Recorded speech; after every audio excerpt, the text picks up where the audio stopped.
Good morning, अस्सलाम वालेकुम। सुनो पाकिस्तान में आपको खुशामदीद कहते हैं। उमंग और तिरंगों से भरी एक नई सुबह में हम आपको खुशामदीद कहते हैं। सुनो पाकिस्तान में मैं हूं नजफ राजा और मेरे साथ मौजूद हैं हमेशा की तरह उज़ैर मलिक। और जहाँ जहाँ पर भी हमें देखा जा रहा है, सुना जा रहा है, हमारे जो नाजरीन हैं, हमें पहले तो उनकी खैरियत मतलूब है और साथ ही फिर हम ये दुआ करते हैं, ये उम्मीद भी करते हैं कि आपका जो दिन है वो बड़ा खुशगवार होगा, ज़िंदगी भी आपकी अच्छी होगी। अगर कोई कमी बेशी है तो उसको पूरा करने के लिए तो हम आपके सामने हाजिर तो हो चुके हैं। तो आपको ये भी बता दें कि हमारा आज का जो प्रोग्राम है वो इंटरेस्टिंग तो है ही, बिल्कुल, लेकिन इन्फॉर्मेटिव बहुत ज़्यादा है। वो चीज़ें हैं जिनसे आप जानना चाहते हैं, बाखबर रहना चाहते हैं, वो चीज़ें हैं। उसके अलावा एंटरटेनमेंट है, और सबसे पहले हम आपको मौसम की सूरत हाल से आगाह करते हैं हमेशा प्रोग्राम के अंदर। और उसके बाद बात करेंगे बच्चों के हवाले से कि मोबाइल का ये जो बेजा इस्तेमाल है बच्चों में, इस पर कैसे काबू पाया जा सकता है। बहुत जरूरी है। और आज के प्रोग्राम में सजेगी कवाली की महफिल और आपको मिलवाएंगे संतू कवाल घराने के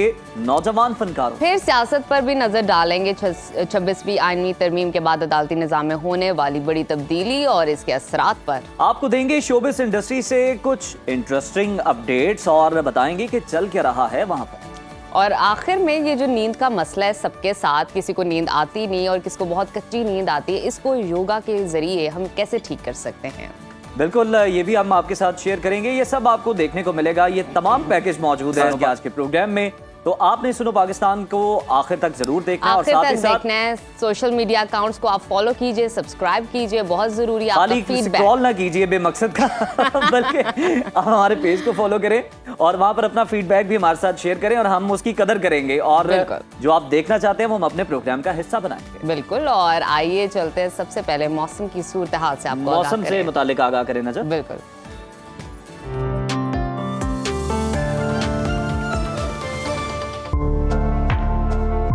मौसम करवट ले चुका। सुबह शाम के औकात में मौसम बेहतर, जबकि दिन के वक्त गर्मी की लहर बरकरार। मुल्क के बेशतर इलाकों में आज खुश्क रहने का इम्कान है।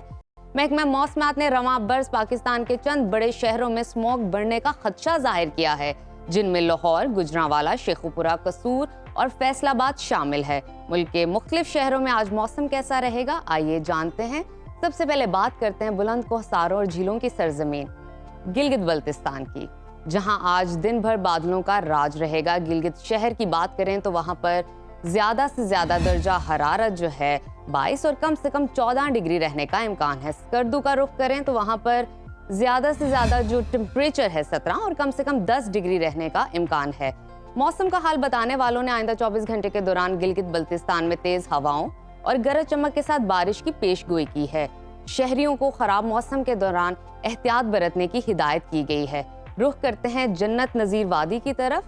यहाँ भी आज दिन भर मतला अबर आलूद रहेगा। दारुल हुकूमत मुजफ्फराबाद में आज ज्यादा से ज्यादा दर्जा हरारत 28 और कम से कम 16 डिग्री रहने का इम्कान है। महकमा मौसमियात के मुताबिक आइंदा 24 घंटों के दौरान वादी भर में तेज हवाओं और गरज चमक के साथ बारिश का इम्कान है। बारिश के दौरान शहरियों को एहतियाती तदाबीर इख्तियार करने की हिदायत की गई है। अब आपके साथ शेयर करते हैं खैबर पख्तूनख्वा का मौसम, जहां बेशतर अजला में आज मतला जुज़वी अबर आलूद रहेगा। कदीम बाजारों के शहर पेशावर में दिन भर बादलों का राज रहेगा और शहर में ज्यादा से ज्यादा दर्जा हरारत 29 और कम से कम 18 डिग्री रहने का इम्कान है। दिल फरेब नज़ारों की सरजमीन सवात में गुज़िश्ता रोज महूडन लेक और दिसान मेडोज के पहाड़ों पर होने वाली बर्फबारी से वादी का हुस्न और भी निखर गया है। और सवात के दर्जा हरारत की बात करें तो वहां पर ज्यादा से ज्यादा टेम्परेचर 24 और कम से कम 14 डिग्री रहने की तवक्को है। महकमा मौसमियात ने आइंदा 24 घंटों के दौरान पेशावर, हरीपुर, एबटाबाद, मानसहरा, चित्राल, सवात, दीर, बाजोड़, कुरम, बुनेर, मर्दान, कोहाट समेत दीगर शहरों में तेज हवाओं और गरज चमक के साथ बारिश की पेशगोई की है। और लैंडस्लाइडिंग के खतरे पर शहरियों को मोहतात रहने का कहा गया है। अब जिक्र किसानों की धरती पंजाब का, जहां अक्सर अजला में आज मौसम खुश्क रहेगा। महकमा मौसमियात के मुताबिक गुजरांवाला, शेखुपुरा, मंगला, सियालकोट, फैसलाबाद, लाहौर, हाफजाबाद, बहावलनगर, बहावलपुर, मुल्तान और गिरदोर नवाज स्मोक की लपेट में रहेंगे। तिब्बी माहिरीन ने स्मोक के दौरान अवाम को एहतियाती तदाबीर इख्तियार करने की हिदायत की है। सूबाई दारुल हुकूमत लाहौर की बात करते हैं, वहां पर दर्जा हरारत ज्यादा से ज्यादा 33 और कम से कम 21 डिग्री रहने का इम्कान है। शहर इक़्तिदार इस्लामाबाद की तरफ रुख करते हैं। वहां पर जो दर्जा हरारत है कम से कम 18 और ज्यादा से ज्यादा 29 डिग्री रहेगा। और अब मुल्तान की बात करते हैं तो वहां पर सूरज का राज होगा और शहर में कम से कम पारा 22 और ज्यादा से ज्यादा 36 डिग्री रहने का इम्कान है। महकमा मौसमियात ने आइंदा 24 घंटों के दौरान रावलपिंडी, अटक, चिकवाल, जेहलम, मरी, गिलियात और गिरदोनवा में मतला अबर आलूद रहने के अलावा तेज हवाओं और गरज चमक के साथ बारिश की पेशगोई की है। और अब आगे बढ़ते हैं, आपके साथ शेयर करते हैं बलूचिस्तान का मौसम, जहां ज्यादातर अजला में आज मौसम खुश्क रहेगा। दारुल हुकूमत कोयटा की बात करते हैं तो वहां आज बादल छाए रहेंगे और शहर का कम से कम दर्जा हरारत 13 और ज्यादा से ज्यादा 26 डिग्री रहने का इम्कान है।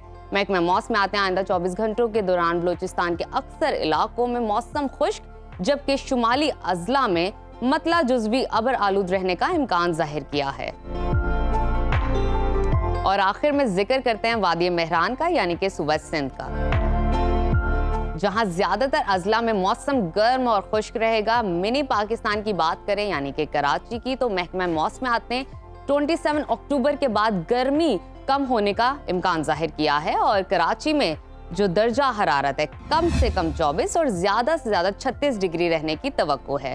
मशरिकी सिंध का दरवाजा कहलाए जाने वाले हैदराबाद की बात करते हैं, वहां पर कम से कम दर्जा हरारत 22 और ज्यादा से ज्यादा 32 डिग्री रहने का इम्कान है। महकमा मौसमियात के मुताबिक आइंदा 24 घंटों के दौरान सिंध के बेशतर इलाकों में बारिश का कोई इम्कान नहीं।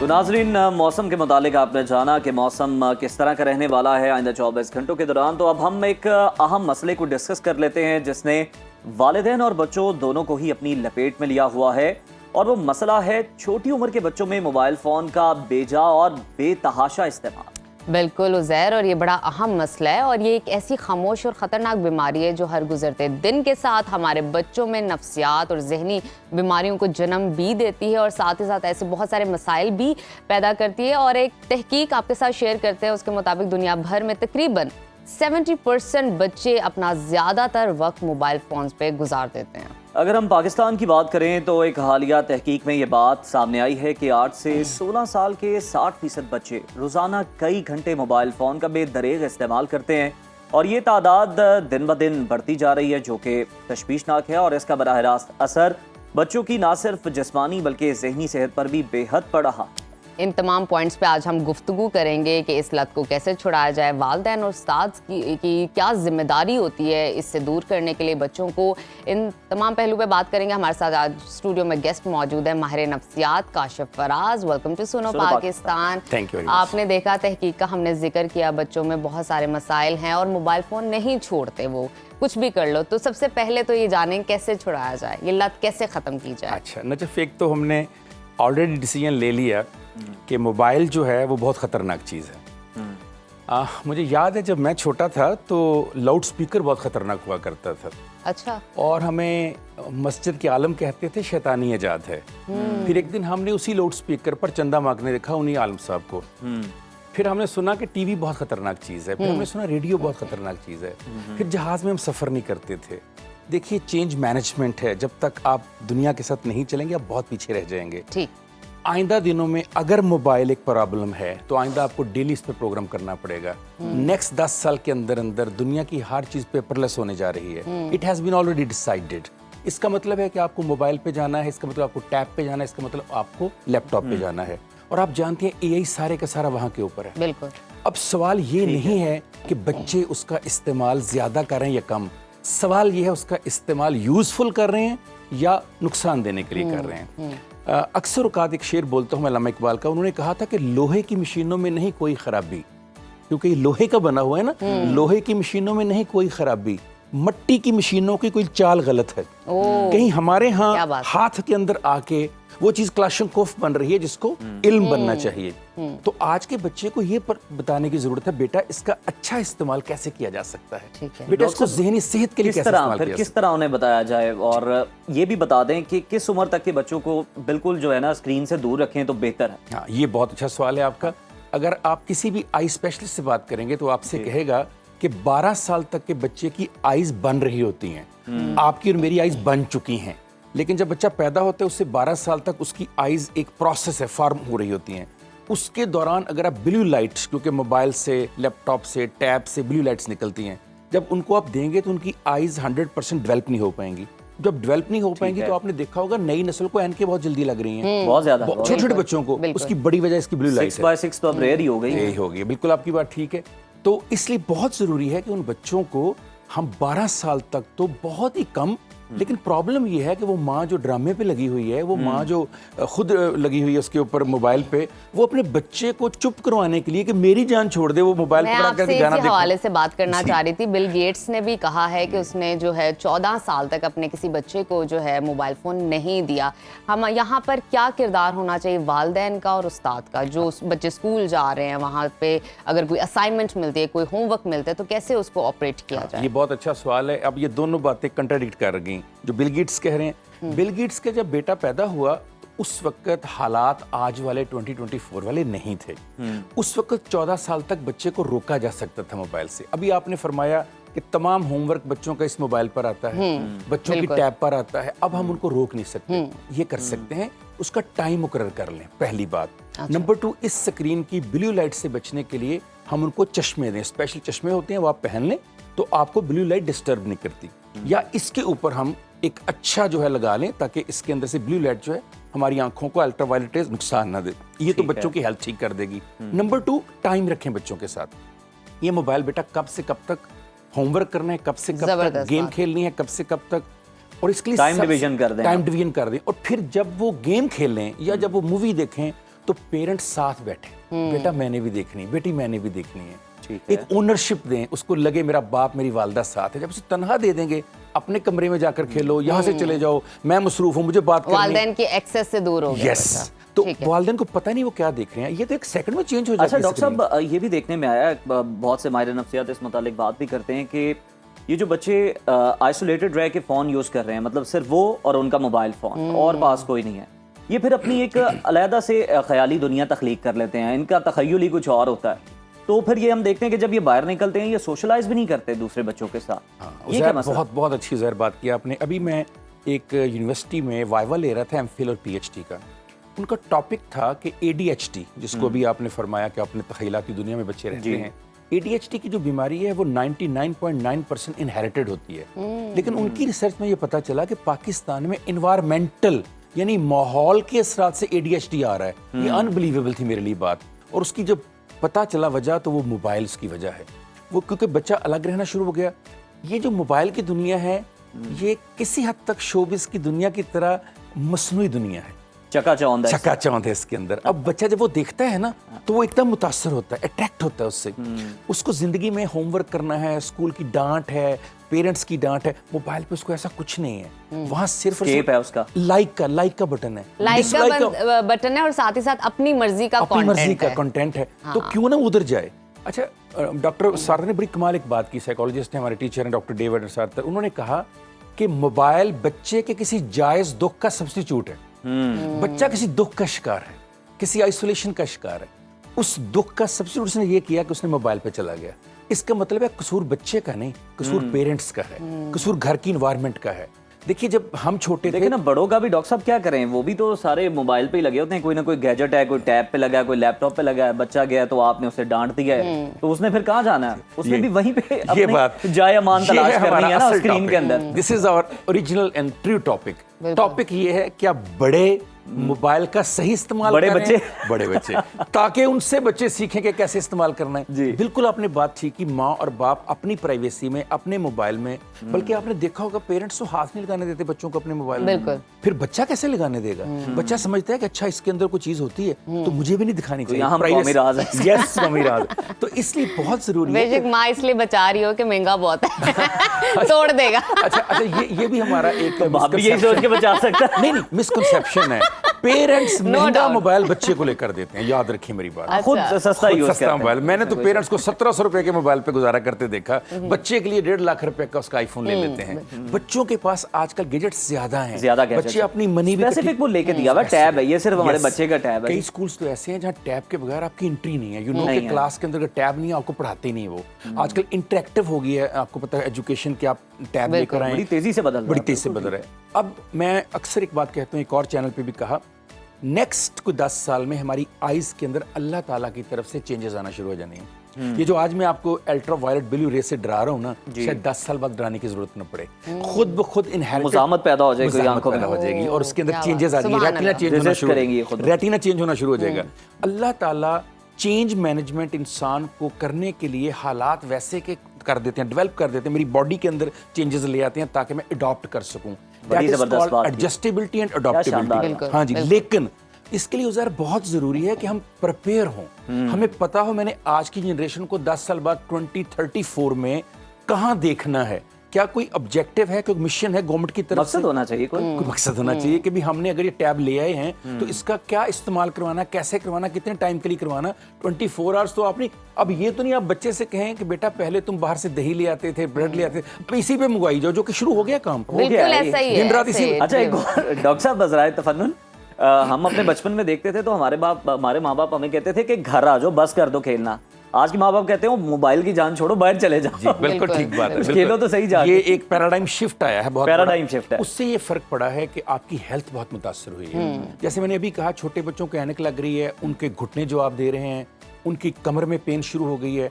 कभी मैंने नहीं सुना था 8, 10, 11, 12 साल का बच्चा बच्ची आकर कहेगा मुझे पेन है, बैक एक है, मुझे टांगों में दर्द हो रहा है, मेरे हाथ काम नहीं कर रहे, मुझे आर फैक्टर लेकिन चेक अब हर बच्चा ये बहुत कह रहा अब है। हर बच्चा, अब उसकी हर वजह बच्चा ये है ये कि हम कह रहा है। मूवमेंट ही छोड़ दी ना भाई। यहाँ से घर से अगर बच्चे से आप कहें गेट पर कोई आया है, वो कहते हैं मम्मा मैं गेम करूं, तुम देख लो। वो गेट तक वॉक करने को तैयार नहीं है, हेल्थ कैसे ठीक होगी उसकी? अच्छा डॉक्टर साहब, अभी तो हमने प्रॉब्लम आइडेंटिफाई की है, अब थोड़ा सा सोल्यूशन की तरफ जाते हैं, क्योंकि सोल्यूशन भी बहुत ज़रूरी है कि किस तरह अगर ये मसला आ गया है, बच्चा जान नहीं छोड़ा, फिजिकल हेल्थ भी खराब हो रही है, मेंटल हेल्थ भी खराब हो रही है, स्कूल की तरफ से भी प्रेशर है, माँ बाप भी तरीके से ट्रीट नहीं कर रहे, तो अब किस तरह एक खराब बच्चे को या थोड़ा सा वो जो भटक गया है उसको वापस लाया जाए अपने पास? राह रास्त पे ले। बिल्कुल। पहले बहुत ज़रूरी है कि उनके पेरेंट्स की तरबियत कर दें प्लीज़। मेरे पास अक्सर क्लिनिक में लोग आते हैं कि हमारे बच्चा जो है ना उसको कोई प्रॉब्लम है। जब मैं बच्चे से बात करता हूँ मुझे लगता है कि बच्चा ठीक, मैं कहता हूँ बेटा तुम बाहर जाओ, पेशेंट्स को अंदर भेजो। इन्हें रहने दो मेरे Yes, पास। पेशेंट्स बाहर बैठे होते हैं, पेरेंट्स। सबसे पहली बात तो क्या पेरेंट्स के पास ये नॉलेज है कि मेरे बच्चे के लिए ये मोबाइल जो मैंने अपने हाथों से दिया वो कितना नुकसानदेह है, नंबर 1। नंबर 2, मोबाइल कौन इस्तेमाल करता है? जो फैमिली का इज्तिमा नहीं करता, जिसकी सपोर्ट सिस्टम नहीं है, बिल्कुल, जो अपने बड़े भाई छोटी बहन से बात नहीं करता, जिसके पेरेंट्स से बात नहीं करते, जिसे वॉक नहीं करवाते, जो उसको सैर नहीं करवाते, जिसको बाजार नहीं लेकर जाते, जो उसको इंटरटेनमेंट नहीं देते, जो उसको सिनेमा नहीं लेकर जाते, जो उसको थिएटर नहीं लेकर ह्यूमन जाते। इंटरेक्शन की बेसिकली Human कमी interaction है। कहाँ चला गया वो सारा? वो होना शुरू हो जाएगा। कैसे मुमकिन है दादा दादी नाना नानी बैठे और आप मोबाइल पे लगे हों? ये पॉसिबल नहीं है, इसलिए कि थर्ड जनरेशन के साथ दोस्ती होती है बहुत ज्यादा, नाना की, दादा की, नानी की, दादी अपने बच्चों से ज्यादा प्यारे लग रहे हैं। ज्यादा प्यारे। अब वो कहाँ चले गए? क्योंकि हमने अपनी अपनी मुआश की वजह से हम दूर चले गए। लेकिन ईद पे, शबरात पे, छुट्टियों पे क्यों नहीं आप इकट्ठा करते उनको? दूसरा काम। तीसरा काम ये है एवर्शन थेरेपी। इस मोबाइल के इस्तेमाल के साथ कोई नेगेटिव चीज अटैच कर दें। बेटा अगर तुम 1 घंटे के बाद मोबाइल खेलोगे तो मैं आपको चॉकलेट नहीं दूंगी, मिसाल दे रहा हूँ। अगर आप इस तरह खेलोगे तो मैं आपसे फलां चीज छीन लूंगी, मैं आपको टाइम आउट कर दूंगी, मैं आपसे मोबाइल लेकर आपको हाफ आवर्स के लिए यहाँ बिठा दूंगी। पनिशमेंट वो जो फिजिकल ना हो, पनिशमेंट वो जो साइकोलॉजिकल हो, थोड़ा सा डराए, थोड़ा सा डराएं, एवर्शन अटैच करें। Number 4, reward and punishment. उसको जब वो मोबाइल नहीं खेल रहा उसको अप्रिशिएट करें, उसको कहें कि कितना अच्छा लग रहा है तुम बातें कर रहे हो, कितना अच्छा लगता है तुम वॉक करके आओ, कितना अच्छा लग रहा है मर्जी के खाने का लालच दे, ले जाने का। आजकल बच्चे फास्ट फूड के लिए बड़े हैप्पी होते हैं, तो उनको कहें कि आए आप चलते हैं। असूलन तो वहां पे भी नहीं कहना चाहिए, आपको क्या कुछ और कहना चाहिए कि आओ तुम्हें विंडो शॉपिंग करवाता हूँ, आज मैं उस आपको प्ले लैंड लेकर चलता हूँ, कुछ इस तरह, मतलब थोड़ा सा इंटरेक्शन के लिए कोशिश करें कि ऐसी जगह लेकर जाएं जहाँ ह्यूमन इंटरेक्शन हो, प्लस ऐसे गैजेट्स हों जिसको बच्चा यूज करे, बहुत गैजेट्स बहुत बच्चे को अच्छा यूज आपका ना मैसेज करे। है कि बिल्कुल ये ठीक। जो गैजेट्स हैं, ये जो स्क्रीन है, इससे हटाएं, बच्चे को सोशलाइज करवाएं, थोड़ा सा उसे बाहर लेकर चलें और उसकी कोई रूटीन सेट करें। मतलब बहुत स्कूल है, ट्यूशन है, आप उसे पार्क में लेके जाएं, तो ये सब चीज़ें बड़ी ज़रूरी है। यहाँ पर हम एक ब्रेक शामिल करते हैं प्रोग्राम में, उससे पहले हम डॉक्टर साहब का शुक्रिया अदा करते हैं। बहुत शुक्रिया बहुत आपके वक्त शुक्रिया का। आपका। आपने कहीं नहीं जाना, देखते रहिए सुनो पाकिस्तान।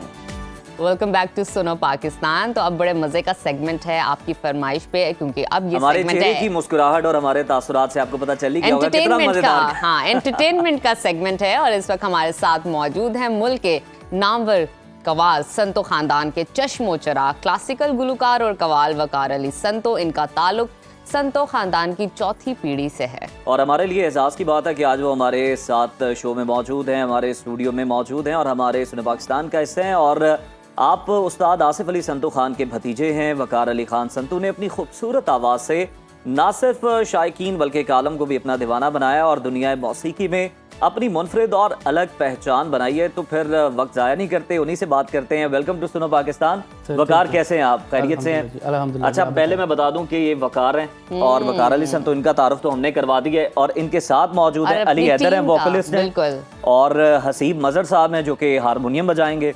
और उनके साथ तशरीफ फरमा अनीस हैदर साहब जो कि तबला आज हमें सुनवाएंगे। तो जी वकार साहब, सबसे पहले तो हमें ये बताएं कि आपका तो खानदान ही ऐसा कि आपका तो ओढ़ना बिछोना ही जो है ना वो मौसीकी है। बेशक ऐसे ही, बेशक मैं आपसे सवाल करूं कि कब सीखा, जी, तो ये तो बड़ा एक फजूल सा सवाल बिल्कुल, होगा आपके लिए। बिल्कुल। तो थोड़ा सा बताइएगा अपनी जर्नी के बारे में। सर हमारा बेसिकली हमारा घराना तो शुरू से कव्वाली को ही कर रहा है, सूफीज़म पे ही। जैसे हमारी आपने बात की है कि पीढ़ी है, उसमें हमारे पहले हमारे दादा उस्ताद हैं, उस्ताद संतू खान साहब। उसके बाद उनके जो बेटे थे उस्ताद मंजूर हुसैन संतू खान, फिर आगे उनके बेटे आसिफ अली संतू खान, और जो उसके बाद हमारी जो उनके आगे जो हमारे बच्चे हैं, मतलब हम उनके साथ ही मतलब कि हमारा जो है हम कव्वाली को एक पूरा कर रहे हैं सारा। और शुरू हमारा ये था कि बचपन में ही हमारे बुज़ुर्गों का ये है कि वो जब हम पढ़ते लिखते भी हैं साथ साथ, और साथ साथ इस चीज़ का जो इल्म है वो भी हमारे बुज़ुर्ग साथ साथ देना शुरू कर देते हैं। तो कव्वाली हमारे घर से ही चलती आ रही है। क्या बात और है। हमने भी अल्हम्दुलिल्लाह इसके चलती ऊपर चलती आज यहाँ तक पहुंची है, तो फिर मेरा ख्याल है कि सुन लिया जाएगा। वक्त ज़ाया नहीं करेंगे, कुछ सुना दीजिए। जी ज़रूर, थैंक यू। हमदे बारी ताला पेश कर रहा हूँ। जी, अल्लाह क्या बेहतरीन आगाज होगा जी। इंशाअल्लाह।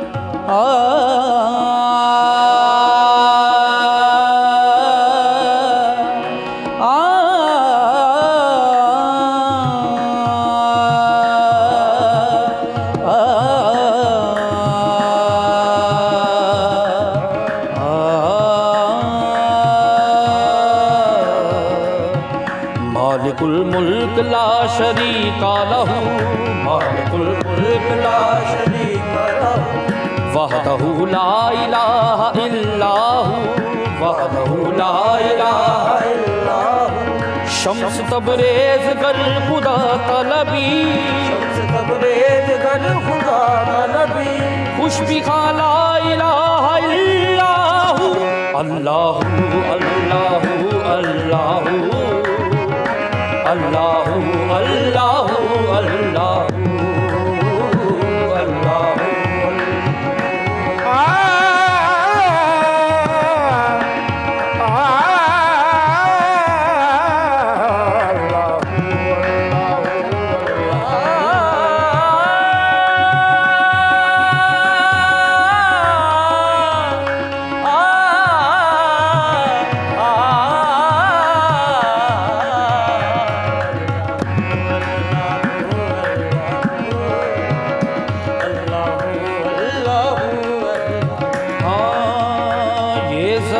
जब ना थी ये जहाँ जब ना था, ये जहाँ जब ना था, ये ज़मीं जब ना थी, ये जहाँ जब ना था, चाँद सूरज ना थे, आसमां जब ना था, चाँद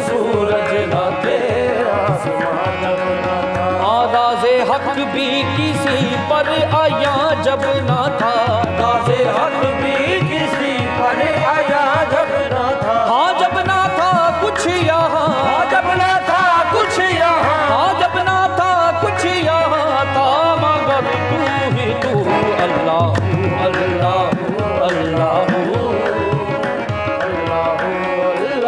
सगबला निदा का सागा नगा निदा नी बनी बा गबदा निदा गबदा गबदा निदा दा दा गबदा निदा दा दा गबदा निदा अल्लाह अल्लाह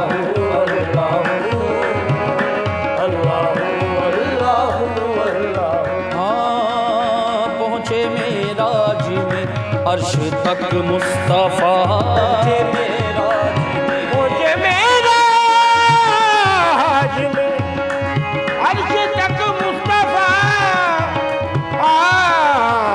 पहुँचे मेराज में, पहुँचे मेराज में अर्श तक मुस्तफ़ा मुस्तफ़ा मुस्तफ़ा, पहुँचे मेराज में अर्श तक मुस्तफ़ा, जब ना माबूदो बंदे में पर्दा रहा, महबूब बंदे में पर्दा रहा, हाँ तब मलाइक ने हजरत से झुक कर कहा, मलाइक ने हजरत से छुप कर कहा, हाँ सारी मखलूक में, सारी मखलूक में, हाँ सारी मखलूक में हक नुमा तू ही तू अल्लाह अल्लाह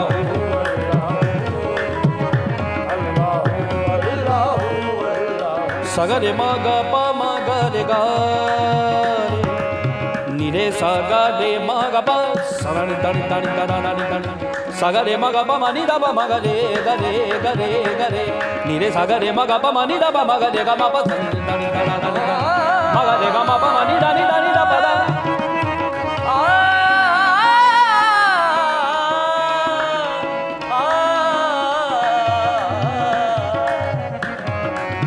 सगरे दन दन दन सगरे मागा पा मा दा पा नी दा संदन दन दन दन दन दन दन दन दन दन निरे संदन दन दन दन दनी सा नी नी नी नी नी परा नी दा दा दा दा दा दा मा मा दा पा मा मा मा मा मा मा मा गा गा गा गा गा गा रे गा मा गा गा गा गा गा सरे गा रे रे रे रे रे दा।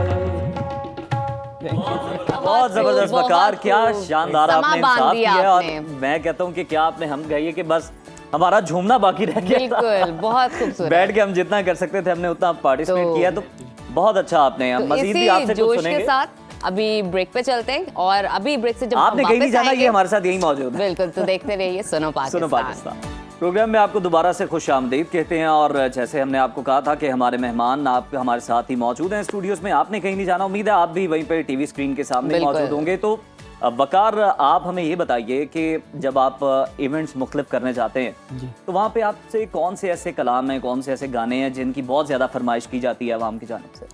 उसमें बेसिकली ज़्यादातर रोमांटिक्स जो कवाली हैं या गज़लें हैं, डिपेंड करता है इवेंट कौन सा है। इवेंट कौन सा है, बिल्कुल ऐसा लेकिन ही फिर है। भी कोई एक गाना जी, जो अक्सर ही जी, कहा बिल्कुल। जाता है, कोई उसमें कवाली। बेसिकली ये ज़्यादातर आजकल जो ट्रेंडिंग्स पे हैं, तुम्हें दिल लगी, काली काली जुल्फों के। काली काली जुल्फें तो डाई भी हो जाती हैं आज। जी जी बिल्कुल, आजकल टाइप भी हो जाते हैं। हर रंग के लेकिन ये गाना नहीं फेड हुआ आज। नहीं हुआ, नहीं हो सकता। तो फिर मेरा ख्याल है ठीक है, इसी तो को ही सुनाएंगे हम लॉक क्या? कर लें। जी ज़रूर ज़रूर। जबरदस्त।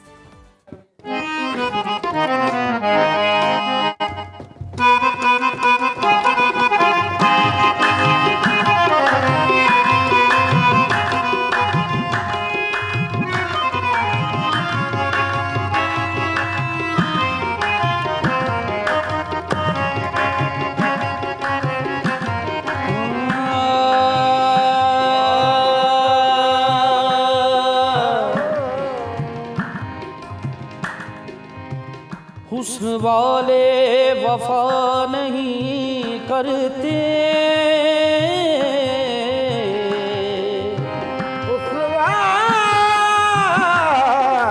वाले वफा नहीं करते, इश्क वाले दगा नहीं करते, जुल्म करना तो इनकी आदत है, ये किसी का भला नहीं करते। आप इस तरह तो होश उड़ाया न कीजिए, आप इस तरह तो होश उड़ाया न कीजिए, यूं बन सवर के सामने आया न कीजिए, काली काली जुल्फों के फंदे न डालो, काली काली जुल्फों के फंदे न डालो। हमें जिंदा रहने दो ऐ हुस्न वालो, काली काली जुल्फों के फंदे न डालो, हमें जिंदा रहने दो ऐ हुस्न वालो, काली काली जुल्फों के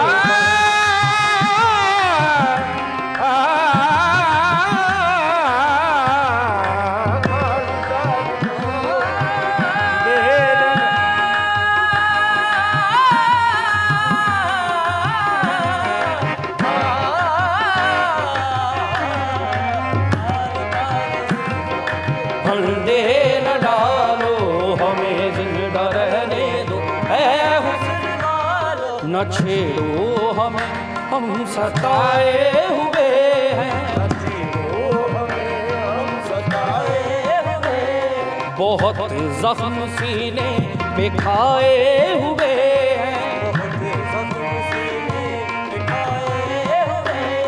सितमगर हो तुम खूब पहचानते हैं, सितमगर हो तुम खूब पहचानते हैं, तुम्हारी अदाओं को हम जानते हैं, तुम्हारी अदाओं को हम जानते हैं, दगाबाज हो तुम सितम ढाने वाले, दगाबाज हो तुम सितम ढाने वाले, फरेबे मुहब्बत में उलझाने वाले, फरेबे मुहब्बत में उलझाने वाले। ये रंगी कहानी तुम्ही को मुबारक, ये रंगी कहानी तुम्ही को मुबारक, हाँ तुम्हारी जवानी तुम्ही को मुबारक, तुम्हारी जवानी तुम्ही को मुबारक। हमारी तरफ से निगाहें हटा लो, हमें जिंदा रहने दो ऐ हुस्न वालो, काली काली पानी रे गाने दानी रे दानी दानी दा पादा मा पा मा गा रे गा मा पादा मा गा रे गा गा, काली काली जुल्फों के फंदे न डालो, हुस्न वालो।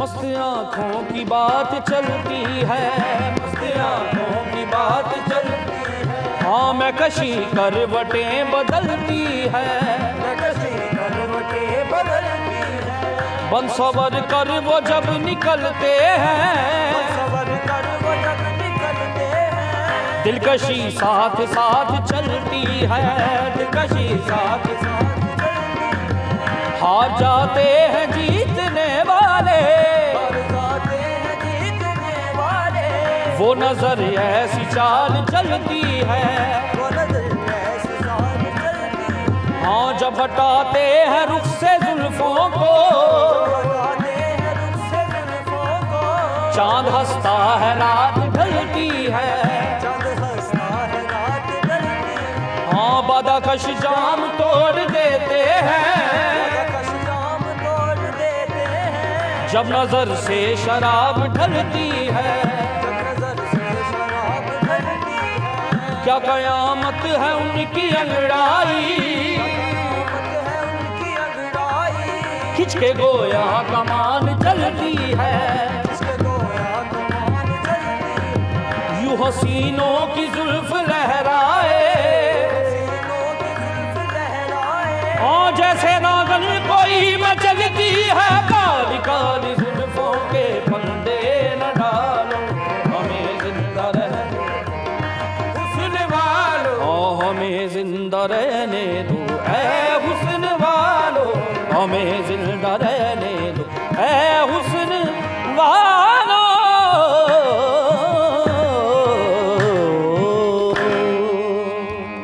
तो बहुत शानदार, बहुत वकार खूबसूरत ऐसे लग थी। रहा है बस आप गाते जाएं और ये समाप बनता जाए। ये और खाली आपको गाना नहीं है, ये बिल्कुल- वकार के दिल की आवाज भी है। और बहुत वकार सारे लोगों जिससे के आपने ये दिल की इल्तमास आवाज की है है। उसने सुने भी है, कोई जवाब भी दिया इसका?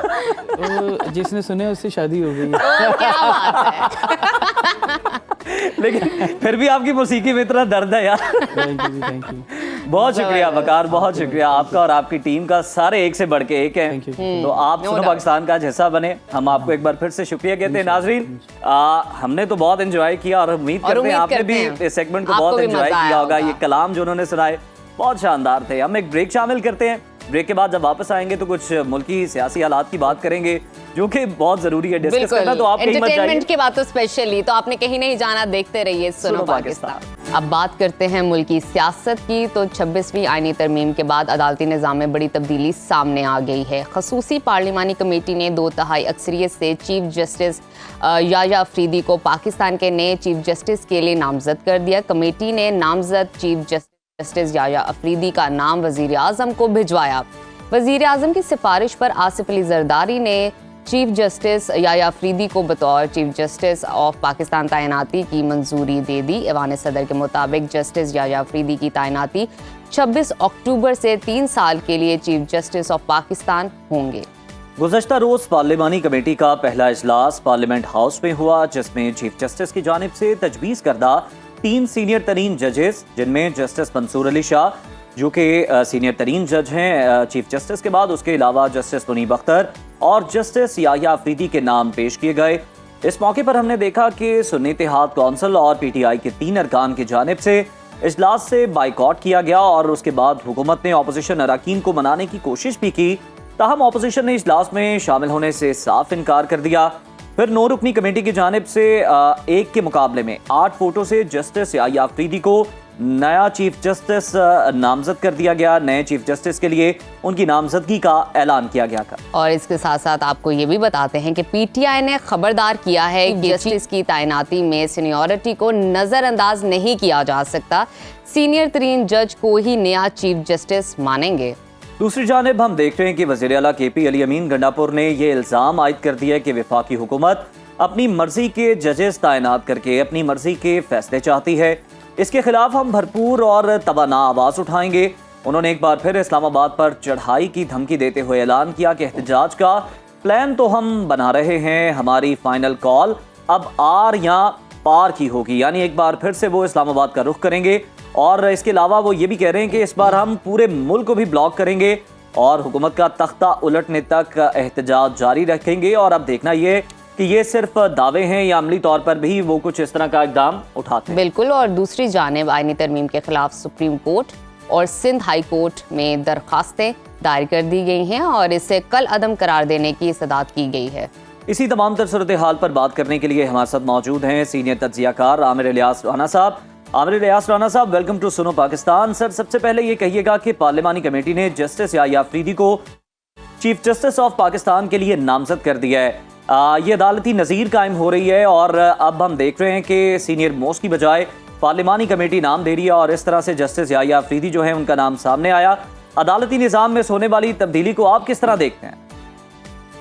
देखिए, ये पाकिस्तान में कोई पहली दफा नहीं हो रहा। पहले भी सीनियरिटी को छोड़ के जजेस की अपॉइंटमेंटें होती रही हैं और सजाद अली शाह साहब 4थे नंबर के जज थे जब उनको अपॉइंट किया गया था 1994 में। साद सऊद जान को गवर्नमेंट नहीं लगाना चाह रही थी और नंबर 2 और 3 ने भी इनकार कर दिया था, तो नंबर 4 आ गए थे और फिर उन्होंने ही 1996 में अल जिहाद ट्रस्ट का मशहूर फैसला दिया और कहा कि सबसे सीनियर जज को लगाना चाहिए और खुद स्टेप डाउन नहीं हुए, जिसके नतीजे में फिर वो कुछ हुआ कि उनके खिलाफ फैसले आए और उनकी अदालत उनके सामने बैठी और उनको उड़ा दिया गया। और फिर वहाँ पे सईदुज़्ज़मान सिद्दीकी साहब के फैसले थे, सब कुछ थे और साद सऊद जान ने फिर चार्ज भी संभाल लिया था बगैर नोटिफिकेशन के कि अदालती फैसला मौजूद था। उसके बाद से ये रिवायत चल रही थी। लेकिन अभी कुछ अर्सा पहले आपके जहन में होना चाहिए कि मंसूर अली शाह साहब ने ये डॉक्ट्राइन दिया था कि सिर्फ सीनियरिटी ही वाहिद जरिया नहीं होना चाहिए, जिसके नतीजे में सिंध हाई कोर्ट और लाहौर हाई कोर्ट के चीफ जस्टिस साहिबान दोनों नंबर 3 से पोजीशन से आए नंबर 1 पे और उन दोनों के जो सीनियर जजेस थे सिंध हाई कोर्ट और लाहौर हाई कोर्ट की सीनियरिटी के मुताबिक वो दोनों जगहों पे अपने काम कर रहे हैं। तो यहाँ पे चूंकि सुप्रीम कोर्ट का एक फैसला था और बड़ी उसके ऊपर बात हुई थी, तो गवर्नमेंट ने जो ज़्यादा हमारी सुप्रीम कोर्ट ने कहानी बनाई हुई थी कि हर चीज़ में सुओ मोटो ले लेके एक आइन का हुलिया ही बिगाड़ दिया था कि मन मर्जी की अदालतें, आपने इफ्तिखार चौधरी से लेके साकिब निसार तक सब कुछ देखा है कि किस तरह होता था। ये एक बात चल रही थी जिसके नतीजे में मंसूर अली शाह साहब ही ये नुक्ता नज़र लाए थे, तो फिर उसको आइनी तरमीम करके अब बना दिया गया। अब इसके ऊपर बेशुमार सवाल हो सकते हैं। PTI तमाम मुज़ाकरात में मौलाना फजलुर रहमान के ज़रिए शरीक रही।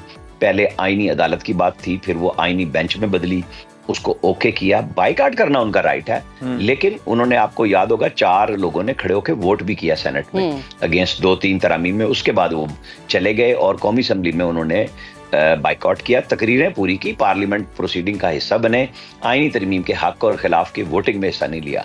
फिर जब नए चीफ जस्टिस की तैनाती के लिए 12 रुकनी कमेटी में उनके हिस्से में 2 कौमी असम्बली से और 1 सेनेट से रुकन की कोटे में सीटें आती थी, तो उन्होंने तीनों की नामजदगी भी की।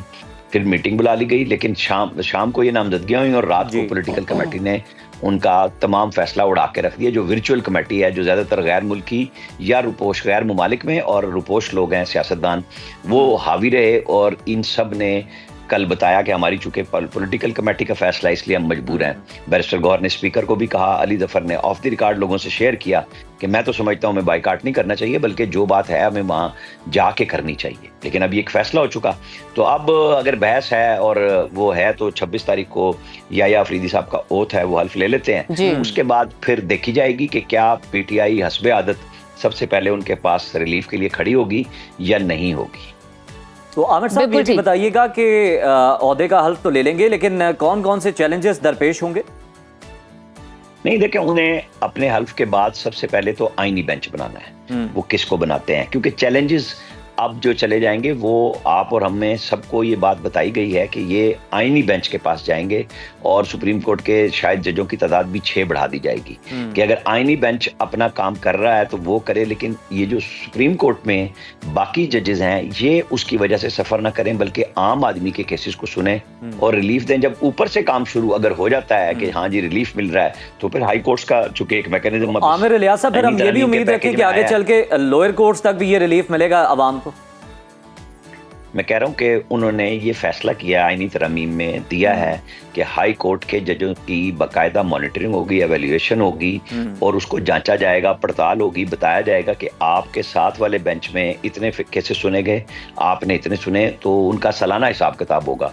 तो यकीनी बात है कि जब आप चेक एंड बैलेंस में बराह रास्त किसी दूसरी पार्टी के अंडर आएंगे, वो कह तो रहे हैं जी पार्लियामेंटेरियन के अंडर आएंगे, भाई सारी दुनिया में इस तरह ही होता है।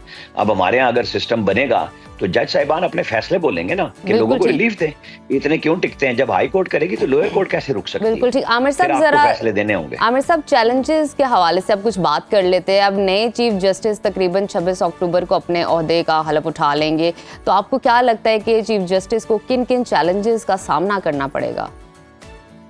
मैंने आपको अभी इसी सवाल का जवाब इस तरह दिया कि आमिर साहब आपकी इसी जो आपने अभी एक बात की है, अकाउंटेबिलिटी की बात की कि हाई कोर्ट के जो जजेस हैं, सर इस पर ऑपोजिशन ये बड़ी तनकीद कर रही है कि अगर कोई जज अच्छा परफॉर्म नहीं करता आप उसको हटा दें, आप उसे सजा के तौर पर ये क्या है कि आप दूसरी हाई कोर्ट में लगा दें, इस्लामाबाद का बंदा आप लाहौर में ले आए, लाहौर का जस्टिस आप इस्लामाबाद में ले जाएं।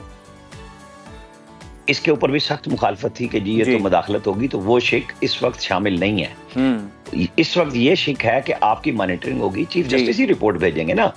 लेकिन सर वो साथ ही ऑपोजिशन कता कलामी की माजरत आमिर साहब, वो इस खदशे का भी इजहार करें कि आगे चल के ये भी शामिल हो सकती है। नहीं, तो ये आइन बनाने वाले पार्लियामेंट है ना, ये उनका राइट है, बनाए। आप अपने फैसलों से, जब आप सियासत कर रहे हैं अदलिया में बैठ के, हर तरह की सियासत हो रही है, तो फिर किसी ने तो चेक करना ही है ना। ये तो खुद नहीं कर सकते, ये तो अपनी पेंशन भी 100% ले जाते हैं।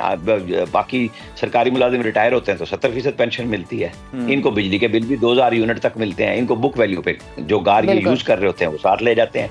इसीलिए मराद दी जाती हैं कि पोस्ट रिटायरमेंट भी आपकी मराद का ख्याल रखा जाता है कि आप इंसाफ खुश दिली से, इत्मीनान से फराहम करें कि आपके साथ मसाइल नहीं होंगे। लेकिन मसला क्या है, 27 लाख केस हैं, तो कहाँ जाए? कोई तो सोचेगा ना, सुनेगा, अच्छा या बुरा, तो उसके असरात आएंगे सामने। आमिर साहब, क्या ही बेहतर हो कि अगर 6 जजेस का जिस तरह से आपने जिक्र किया पहले कि इजाफा भी हो जाएगा, तो छुट्टियों में भी अगर कुछ कमी कर दी जाए, जो कि अंग्रेज दौर से चलती आ रही हैं, 3-3 माह की छुट्टियां गर्मी की, अगर उसमें भी कमी हो जाए तो अवाम को तेज तरीन इंसाफ फराहम किया जा सकता है?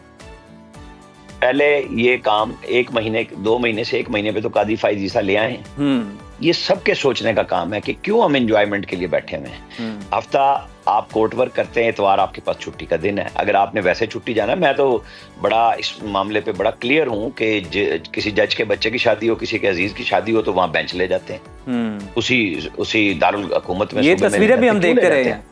क्यों ले जाते हैं भाई? आप जाएं, छुट्टी करें, अपने खर्चे पे जाएं, सरकारी खर्चे पे क्यों जाते हैं?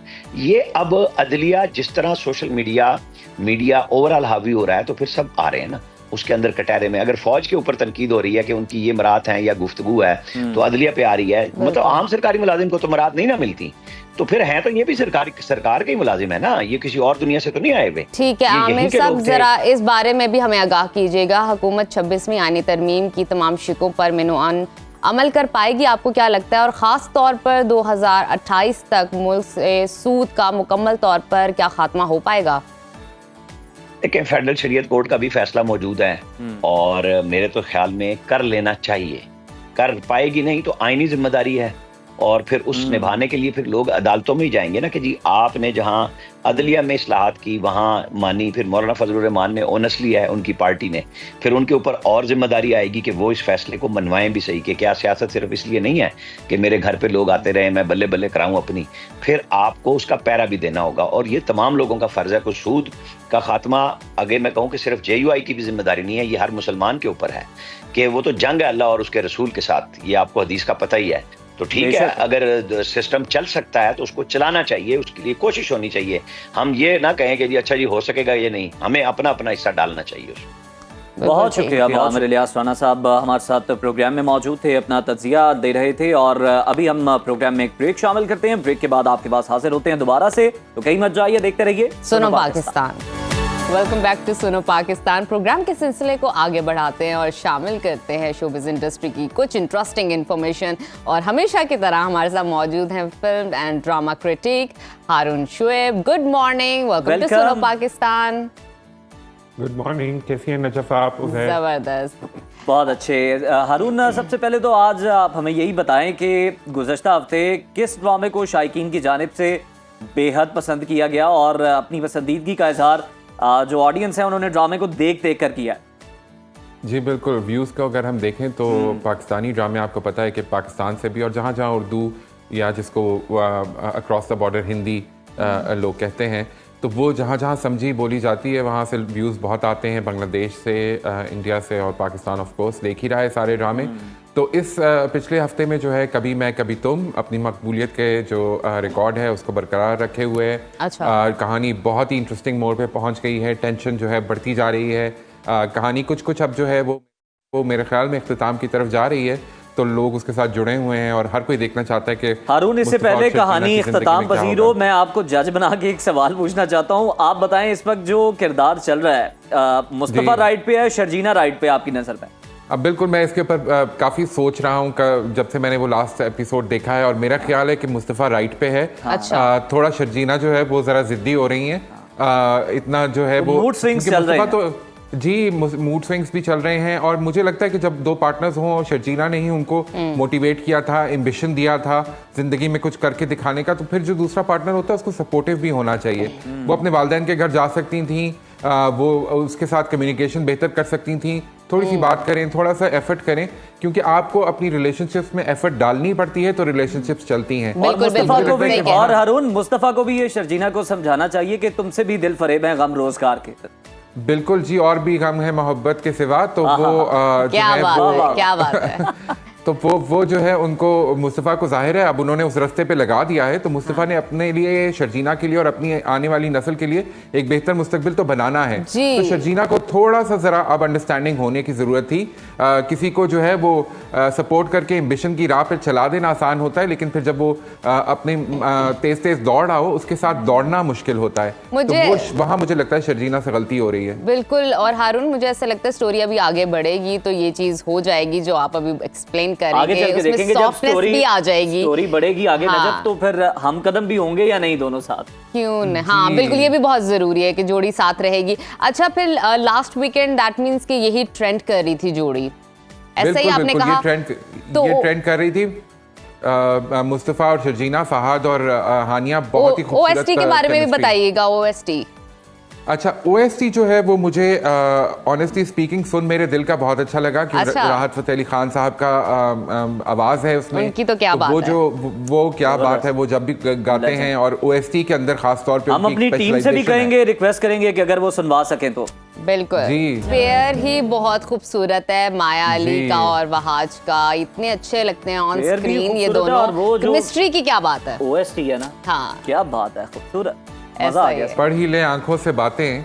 आई मीन वर्ड्स भी बहुत खूबसूरत हैं और फिर लोकेशन, फिर वही ओहो आपकी हो, बात कि माया dressing। और वहाज बहुत खूबसूरत लग रहे हैं दोनों स्क्रीन के ऊपर।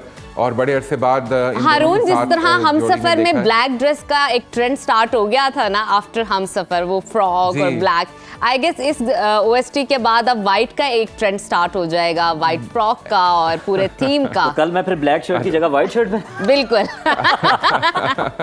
क्यों आप नहीं। दोनों जो है सेट पे वाइट कपड़ों में नजर आना चाहिए, लेकिन ये देखिए, ये डायरेक्टर की अटेंशन टू डिटेल है जी। कि वार्डरोब्स भी इंपॉर्टेंट हैं, सेट सेटिंग, आर्ट डायरेक्शन, ये सारी चीजें हैं जो अब पाकिस्तानी ड्रामों में हमें बढ़ती हुई नजर आ रही हैं कि प्रोडक्शन वैल्यू पाकिस्तानी ड्रामों की काफी बेहतर होती जा रही है। No doubt.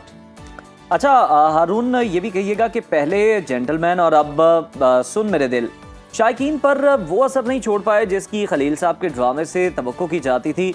आपकी क्या राय है इस बारे में कि क्या उनका कलम कुछ कमजोर पड़ गया? अच्छा, मुझे लगता है कि खलील साहब को थोड़ा सा अपने आप को रिफ्रेश करने की ज़रूरत है, क्योंकि आप देखिए कि जब इसके आप डायलॉग सुनेंगे सुन मेरे दिल में, जहाँ सबा परवेज़ और माया अली की बातें हो रही हैं, डायलॉग एक्सचेंज हो रहे हैं, वो माँ अपनी बेटी को कह रही है वो आ गया है, वो कह रही है वो दरवाजे पे खड़ा है, उसको जहर दे दो, उसको ना दो, वो सारी चीज़ें आप सदके तुम्हारे में देख लें तब भी आपको वही डायलॉग्स सुनने को मिलेंगे। आप खालिद अनम की और जो यमुना की गुफ्तगू देख लें तो उसी तरह के छोटे छोटे डायलॉग का एक आपको वॉली नज़र आता है। तो मुझे लगता है कि ये एक टिपिकल स्टाइल है जो कि खलीलुर रहमान कमर साहब करते हैं।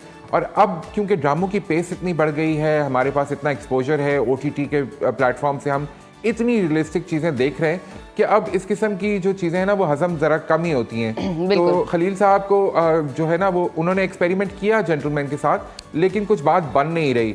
तो खलील साहब को बहुत जल्दी अपने आप को, वो जो कहते हैं ना कि मैं पाकिस्तान का सबसे बड़ा राइटर हूँ, तो फिर वो दावा करने के लिए उनको एक बड़े हिट की ज़रूरत है। बड़े हिट की जरूरत है और होना भी बड़ा आपने- ज़रूरी है हाँ, हारून।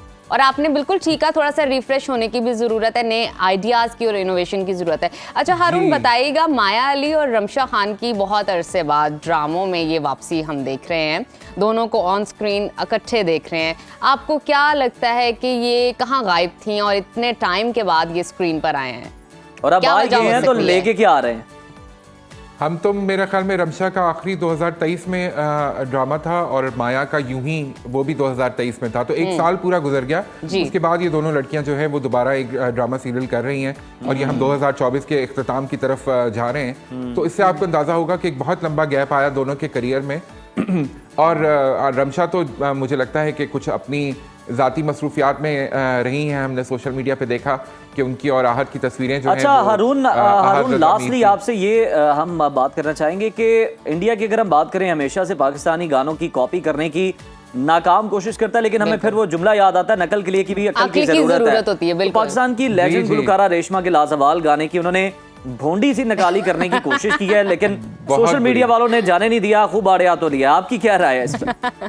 जी, 2 पति में वो आ रहा है गाना, वो कृति सैनन का। लेकिन ये आपको याद कराऊं कि ये गाना पहले बॉबी में राज कपूर साहब भी बड़े सहूलत से उठाकर चोरी करके इस्तेमाल कर चुके हैं और लता मंगेशकर ने गाया था, लेकिन एटलीस्ट वो गाना जो था वो अपने एसेंस में ही था, वो एक सैड सॉन्ग है। ये आपने पहले वाला भी सुना और दूसरे वाला भी सुना। एक में आप देख सकते हैं कि कोई जदीद आलाते मौसीकी नहीं है, लेकिन दूसरी जानिब आप देखते हैं कि क्या इंस्ट्रूमेंट्स का इस्तेमाल किया। अच्छा, लेकिन पहले भी अच्छा वाला जो है ना, जो आपके गानों को भला लग रहा है, वो पहले वाले। मुझे ऐसा लगता है पहले वाले में एक फील है जो मेरे ओपिनियन के मुताबिक है ना।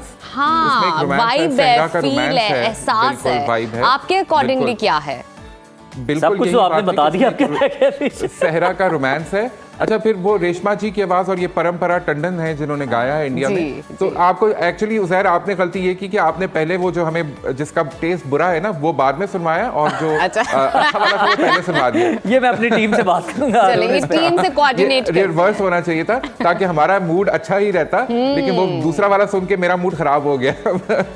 अरुण, अगर आप अच्छा गुनगुनाते हैं तो फिर आप मूड ठीक कर सकते हैं अपना। नहीं हाँ, हम सुनना चाहेंगे, आपका टैलेंट देखना चाहेंगे, हिडन टैलेंट। बहुत शुक्रिया हारून, आपसे बात करके हमेशा ही बहुत अच्छा लगता है। तो आपने एंटरटेनमेंट की दुनिया की और शोबिज की दुनिया की अहम और इंटरेस्टिंग अपडेट्स तो जानी, तो अभी वक्त है छोटी सी ब्रेक का। जब ब्रेक से वापस आएंगे तो योगा के हवाले से, नींद के हवाले से, सेहत बड़ी जरूरी है जी, और नींद का बड़ा ताल्लुक है उससे। नींद पूरी नहीं हो रही, देखते रहिए सुनो Pakistan. Welcome back to Suno Pakistan. आजकल की तेज रफ्तार जिंदगी की वजह से हम में से अक्सर लोग नींद की कमी का शिकार हो जाते हैं, या कहा जाए मियारी नींद से महरूम हो जाते हैं, जिसकी वजह से हमारी सेहत और रोज़मर्रा के जो मामलात हैं, हमारी जो रूटीन है वो ख़राब हो जाती है। एक रिपोर्ट आपके साथ, एक रिसर्च आपके साथ शेयर करते हैं। इंटरनेशनल ये रिसर्च है और दुनिया में तकरीबन 35% अफराद नींद की कमी का शिकार हैं। मतलब एक हालिया मुताले में ये बात भी सामने आई है कि योगा के जरिए नींद की कमी को पूरा करने के साथ साथ आप नींद के मयार को बेहतर करने में भी आपको मदद मिलती है। ये भी डिपेंड करता है कि आप कितनी गहरी नींद सोते हैं। बिल्कुल, और इसी चीज़ के हल के लिए रुबीना को हमने इस वक्त योगी नईम के साथ, रुबीना मौजूद हैं, हमें बताएंगे, खुद भी सीखेंगी और साथ ही साथ हमें भी बताएंगी कि नींद को कैसे लाया जा सकता है और मियारी नींद कैसे हासिल की जा सकती है। मतलब इन शॉर्ट कहा जाए, सोया कैसे जा सकता है। तो आइए देखते हैं उनसे।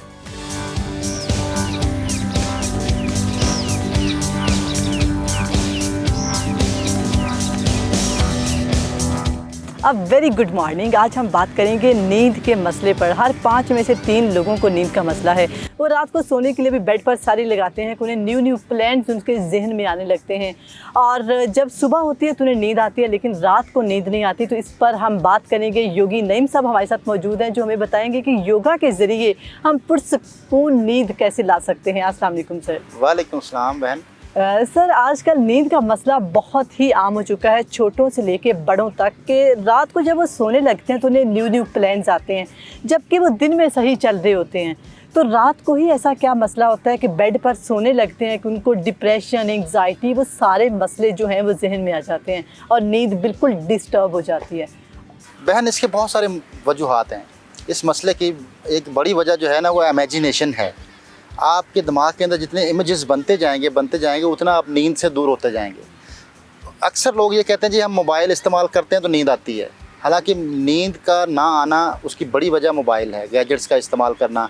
अक्सर लोग लेट के मोबाइल इस्तेमाल करते करते कहते हैं जी आंखें, हम सो जाते हैं मोबाइल देखते देखते, लेकिन वो नींद नहीं होती, वो आंखें बंद होती हैं थकने के बाद।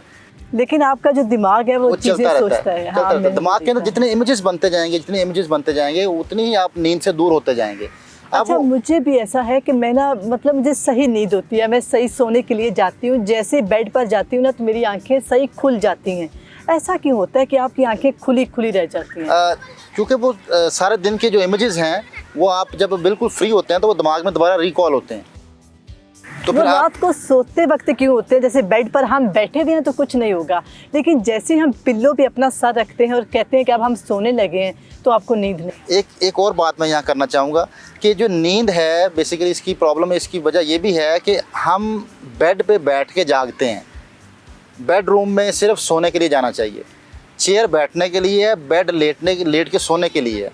और हम अक्सर लेट के जागते हैं, लेट के कभी नहीं जागना चाहिए। जब आप लेट के जागना शुरू कर देंगे या आंखें बंद करके जागना शुरू कर देंगे तो फिर नींद आपसे दूर हो जाएगी। ये प्रैक्टिस हो जाएगी आपकी आंखें बंद करके जागना।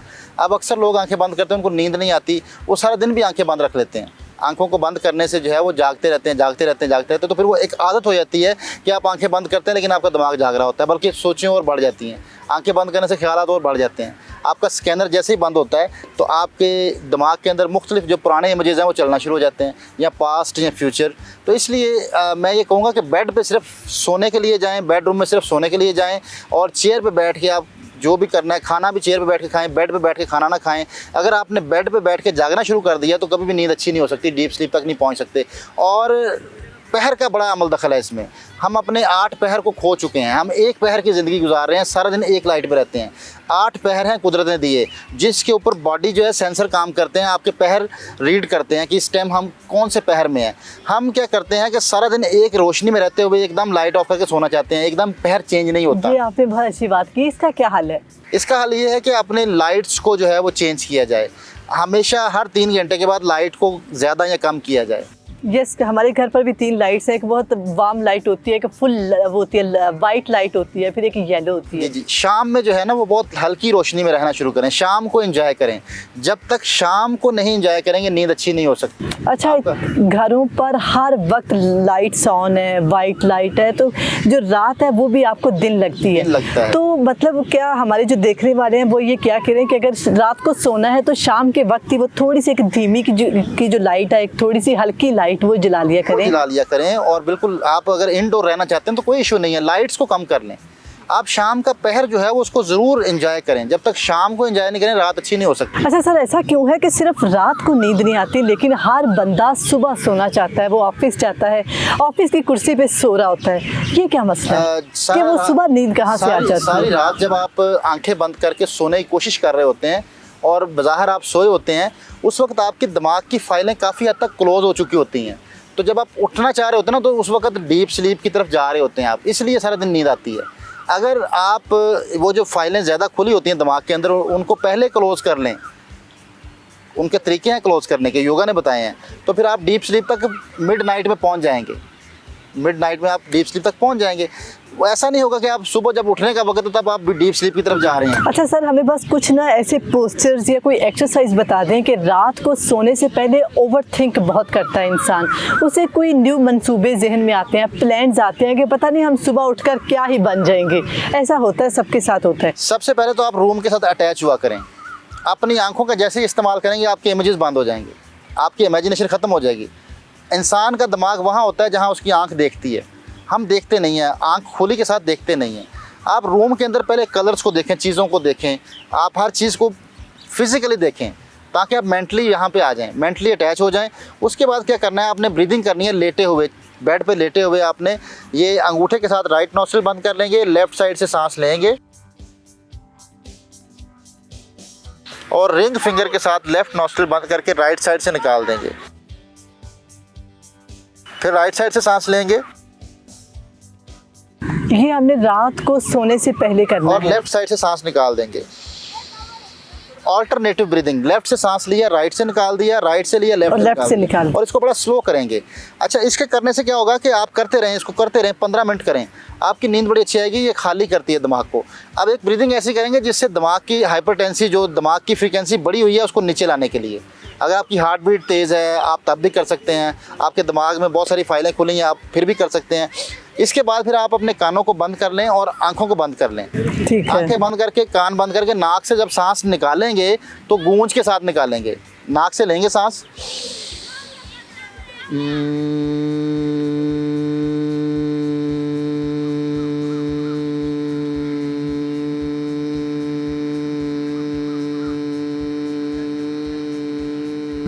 कितना ज़बरदस्त ये प्रोसेस है। अगर आप करें, आपका दिमाग जो है वो सोचे कि मैं ये पोस्चर कर रहा हूँ तो ही आपको नींद आ सकेगी। ये लेट, कितना ज़बरदस्त प्रोसेस है। ये लेट की करना है आपको। ठीक है, गुनगुनाना है, कुछ गुनगुना भी सकते हैं और कान बंद करके, आंखें बंद करके सुनना है उसको। ठीक है। अपने दिमाग को मसरूफ करना है। हाँ, ये इतना एक ज़बरदस्त एक्टिविटी है कि जब आप ये करें तो आपका दिमाग भी सोचे कि आप सिर्फ ये कर रहे हैं, ये नहीं कि आपने बस ये उंगलियां रखी हुई हैं और आपका दिमाग कुछ और सोच रहा है। मेंटली आपने अपने साथ होना है, मेंटली इन्वॉल्व रहना है आप जो भी एक्टिविटी कर रहे हैं। जैसे ही आप कॉन्शियस होते हैं तो आपकी फाइलें ख़त्म हो जाती हैं, दिमाग के अंदर इमेजेस ख़त्म हो जाते हैं। तो मैं रिक्वेस्ट करूंगा कि आप आंखें बंद करके जागना छोड़ दें। अक्सर लोगों को ये आदत है आंखें बंद करके जागना। अच्छा, जब इंसान कुछ सोच रहा होता है ना, वैसे किसी प्लान के बारे में या कुछ भी, तो उसकी आंखें खुल जाती हैं। जब आप कुछ नहीं सोच रहे थे तो आपकी आंखें कुछ देर बंद रहती हैं, ये क्या बात है? नहीं, आंखें बंद होती तो ज़्यादा सोचे आती हैं। अच्छा, नहीं, मेरी तो आंखें जब ऐसे आप कुछ सोच रहे थे तो एकदम आंख खुल जाती है। ज़्यादातर लोगों के साथ मसला ये होता है कि जब आंखें बंद होती हैं ना तो फिर ज़्यादा ख्यालात आते हैं, और जब आंखें खुली होती हैं तो हम आंखों का इस्तेमाल नहीं कर रहे होते। तो ख्याल आपने देखा, जब भी कोई गहरी नींद सोच में होता है, गहरी सोच में, तो उसकी आंखें खुली होती हैं। यस, कि वो गहरी सोच में, उसकी आंखें काम नहीं कर रही होती। कि वो एक स्पेसिफिक चीज़ सोच रहा है। सोच रहा होता है। जब आपके सेंसर, जो आपकी आंख है, जो आपका स्कैनर है, ये काम नहीं करेगा, दिमाग दौड़ेगा, दिमाग आगे पीछे दौड़ेगा। सर कोई हम ना बेड पर लेटे हुए हैं, कोई ऐसी कोई एक्सरसाइज है छोटी सी कि हम करें और थोड़ी फटीग फील करें, थकावट, और हमें नींद आ जाए? थकावट से नींद नहीं आती, ये भी गलत बात है। रिलैक्स करने से नींद आती है। अपने मसल्स को रिलैक्स कर सकते हैं। उसके लिए हमें जो है ऐसे लेट जाएंगे और लेग को फोल्ड करके अपनी तरफ स्ट्रेच करें। ओके। आपने लेटना है और उसके बाद इनको आपने स्ट्रेच करना है। हाँ जी। सर ये कितनी देर स्ट्रेच करेंगे हम? स्ट्रेच करके रोकें आप, जितना इजीली रोक सकते हैं, जोर नहीं लगाना। यहाँ पे 10 सेकंड तक रोक सकते हैं सांस निकाल के, और फिर वापस फिर सांस निकाल के दूसरी लेग को इस तरह 5 टाइम दोनों ईच साइड कर लें और फिर दोनों इकट्ठे। ओके, ज़बरदस्त। जैसे कि जो लोगों को नींद नहीं आती वो प्लीज़ ये लाजमी करें ताकि हमें नींद आ जाए। मुझे भी ये मसला है और मैं ये रात को करने वाली हूँ। और इसके बाद फिर जो है अपने बाजू खोल लें ऐसे, और है। हल्का हल्का दोनों तरफ अपने घुटनों को मूव करें। ओके। फिर आहिस्ता आहिस्ता ये बढ़ना शुरू हो जाएंगे, स्ट्रेच बढ़ जाएगा ये। तो सर इससे हमें कितनी फटीग फील हो सकती है? फटीग फील नहीं होगी, इससे रिलैक्स होंगे आप। ठीक है। रिलैक्स होंगे, और जितना रिलैक्स होंगे उतना ज़्यादा अच्छा आप डीप स्लीप में चले जाएंगे। आपने ये तेज़ नहीं करना। ओके, बिल्कुल आहिस्ता आहिस्ता, और फिर उसके बाद आपने कॉन्शियस मूवमेंट करना शुरू कर देनी। कॉन्शियस मूवमेंट बेसिकली आपके दिमाग को रोक सकती है। जो आप ओवरथिंक कर रहे हैं, चीज़ों को सोच रहे आपके हैं, दिमाग के अंदर से फाइलें जो है वो डिलीट हो सकती हैं अगर आप कॉन्शियस रहते हैं, हर वक्त कॉन्शियस मूवमेंट करते हैं। आपने तेज़ी से करेंगे तो फिर ये दिमाग तो दौड़ेगा कहीं और। अच्छा, कुछ लोग ना रात का कोई ऐसी फूड है जो हमें नींद उड़ा सकती है? कोई ऐसी खुराक? हमारे आजकल मील्स भी कुछ अच्छे नहीं हैं। आप बिल्कुल, जब आप रात के टाइम ज़्यादा मरगन ग़िज़ाएँ खाएंगे तो नींद नहीं आती, उससे नींद उड़ जाती है। हाँ, आपको कोशिश ये करनी चाहिए कि डिनर आप जो है ना वो इशा के वक्त ले लें। जो इशा का टाइम है उस वक्त आप डिनर ले लें, और रात सोने से पहले दूध ज़रूर पिएं।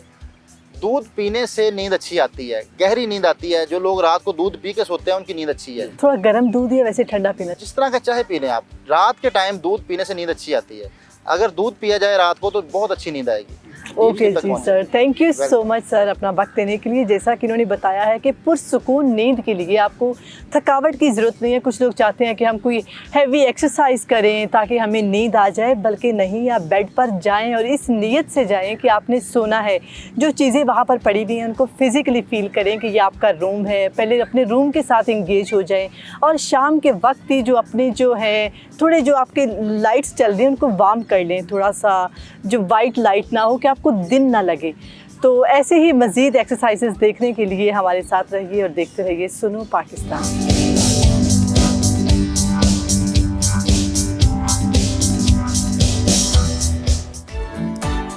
ज़बरदस्त पैकेज अभी हमने देखा है नींद के हवाले से, और मेरे हाल में ऐसे लोग जिनको अभी भी नींद का इशू होगा उनका सॉर्ट हो गया होगा, नहीं तो आपको तरीकेकार पता चल गया होगा कि किस तरह से होगा। अगर वो इस पर अमल दरामद करेंगे, इससे बहुत कुछ सीखने को आपको मिल सकता है। जो मयारी नींद है ना, उसकी डेफिनेशन बड़ी वास्ट है। उसमें आपकी गहरी नींद और आप पुरसुकून सोएं और आपको किसी भी किस्म की कोई परेशानी, कोई इस तरह के ख्यालात आपको ना आए, तो ये बड़ा जरूरी है। अक्सर उज़ैर नींद के दौरान तो आपको वो काम याद आ रहे हैं जो आपको जो आपने सुबह उठ के परफॉर्म करने सारा दिन आपको याद नहीं आते। तो और ये भी एक रिक्वेस्ट है हमारी ऑडियंस से कि खुदारा रात सोने के लिए बनी है, रात को सोया करे। मोबाइल का इस्तेमाल आप सुबह भी कर सकते हैं, तो सुबह सोना छोड़ दें आप। और स्पेशली रात सोचने के लिए नहीं है। हम अक्सर डिसीजन जो है ना अपने रात के टाइम सोचा करते हैं कि ऐसे कर लेते हैं, वैसे कर लेते हैं, बड़े तारीख फैसले होते। एक होता तारीखी फैसला, एक होता तारीख फैसला। बिल्कुल। तो नाजरीन, ये था हमारा आज का प्रोग्राम। उम्मीद है आपको पसंद आया होगा। अपने फीडबैक से हमें जरूर आगाह कीजिएगा, क्योंकि आपका फीडबैक हमारे लिए बहुत खास है। हमें मालूम होता है क्या आपको अच्छा लगा और क्या मजीद देखना चाहते हैं, और हमारे ये भी बता सकते हैं क्या बुरा लगा। इसमें कोई लिमिटेशन नहीं है, कोई लिमिटेशन नहीं। सोशल मीडिया को हम वेलकम करते हैं। आपने सब्सक्राइब करना है, फॉलो करना है, कमेंट्स कीजिए, ज्यादा से ज्यादा लाइक कीजिए। आपके प्यार और सपोर्ट की जरूरत है। और हमेशा कितना, हफ्ते में 5 दिन हम आपके सामने मौजूद होते हैं अपडेट्स के साथ। तो सुनो पाकिस्तान से दीजिए इजाजत। अल्लाह हाफिज।